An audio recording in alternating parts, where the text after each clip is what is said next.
This episode is brought to you by Shopify.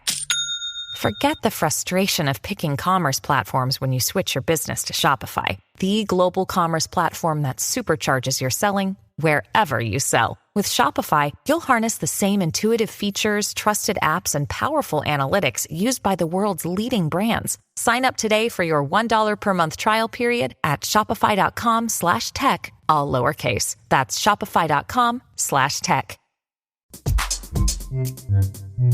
Quiet Riot. Hello and welcome to Quiet Riot Midnight Mass.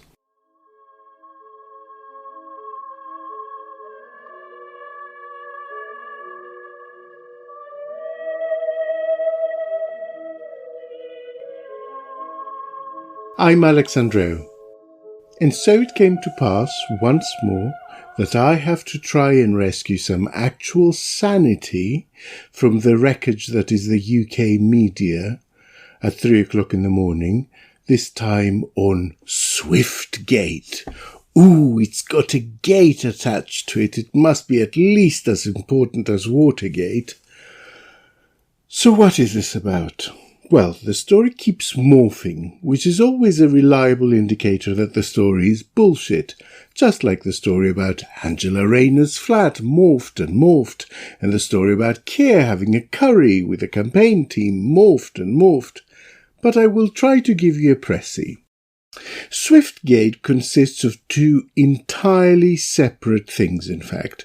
The first element is the shocking discovery that the Home Secretary and the London Mayor had conversations with the Metropolitan Police about security for Taylor Swift at her 3 Wembley dates in August, and the Met made the unusual decision to provide Swift with what is known as a VVIP or blue light security, which includes an escort and is usually reserved for senior politicians and royalty.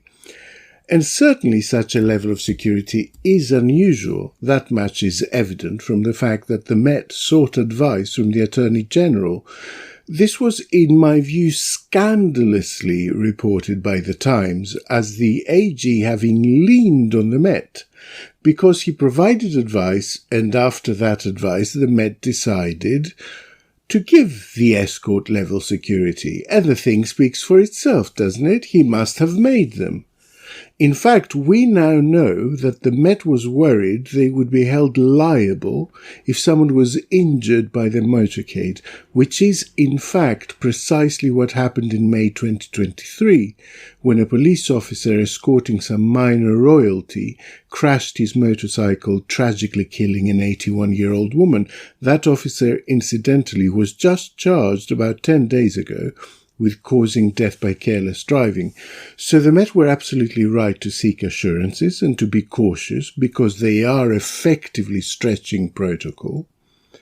But some key bits of context are missing from the pre-chewed and pre-digested narrative being offered by an assortment of Murdoch employees. Taylor Swift started her European tour at Wembley in June and neither asked for nor received any such security. So what happened in the meantime that caused her mother and manager to ask for an escort this time, threatening to cancel the dates, and be granted it?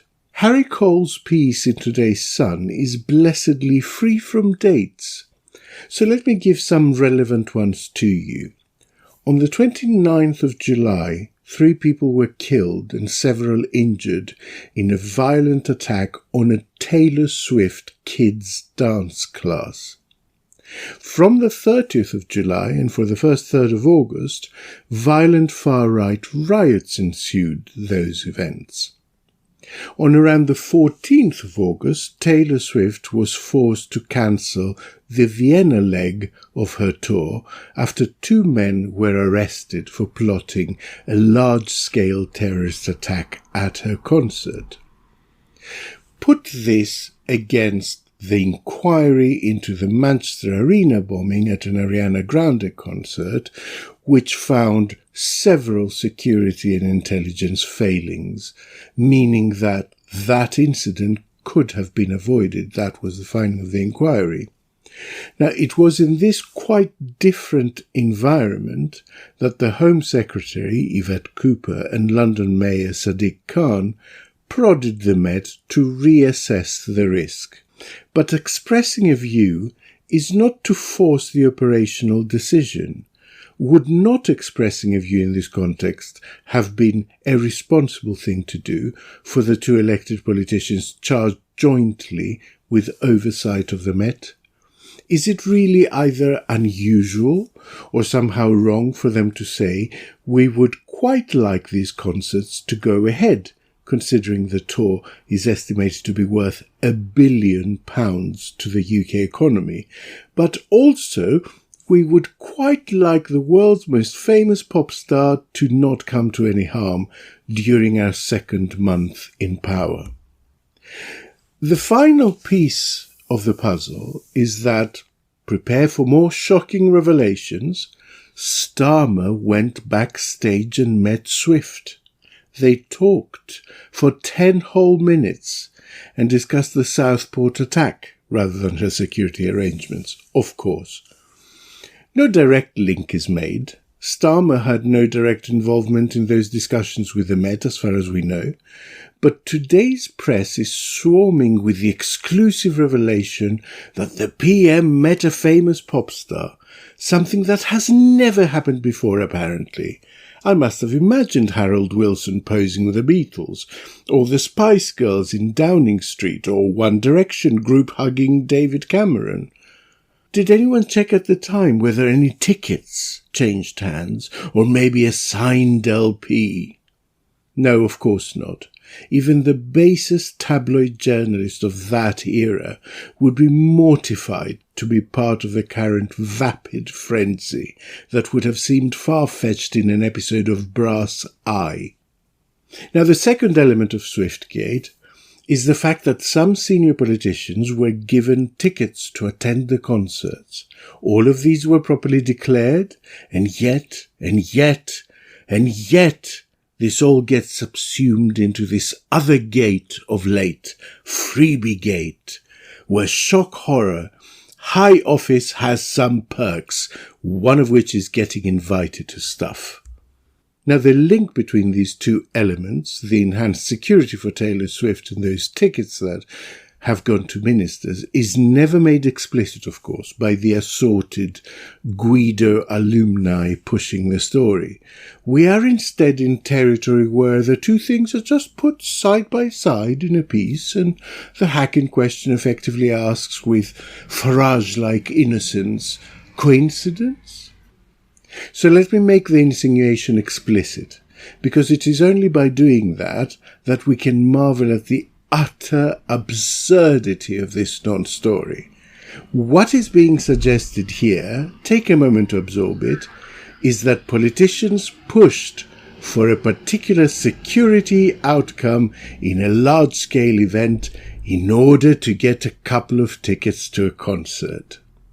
At which point I am compelled to say, go home, British press. You are drunk. The tragedy of all this is that even decent journalists are being dragged into the ridiculousness of it all for lack of court intrigue and screen-grabbed WhatsApp messages that have kept them comfortably fed and clothed for the last decade. This is all so much sexier. It's certainly much easier than real work on actual policies or resource-intensive investigations. So maybe the interest that really needs declaring here is the media's. Their interest in heat over light, in gossip over substance, in clicks over truth.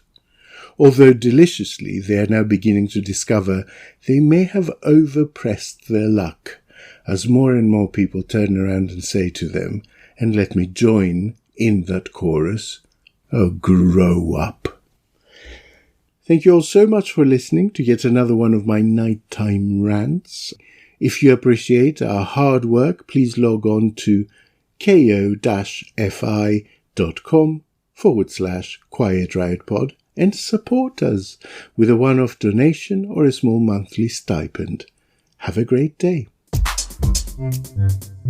Quiet Riot is an audio production by Cooler Heads with Naomi Smith, Andreou and Kenny Campbell. Music by Mariana Sangeeta. Artwork by Simona Canellu. Quiet Riot is a co-production with Sandstone Global. Quiet Riot. There's other perks as well. After 13 years in which he pulped over 4,000 weasels, Bernard Lering suffered a compound nervous breakdown. I lost it, and I just picked up a living doing otters, which are very easy and very docile animals.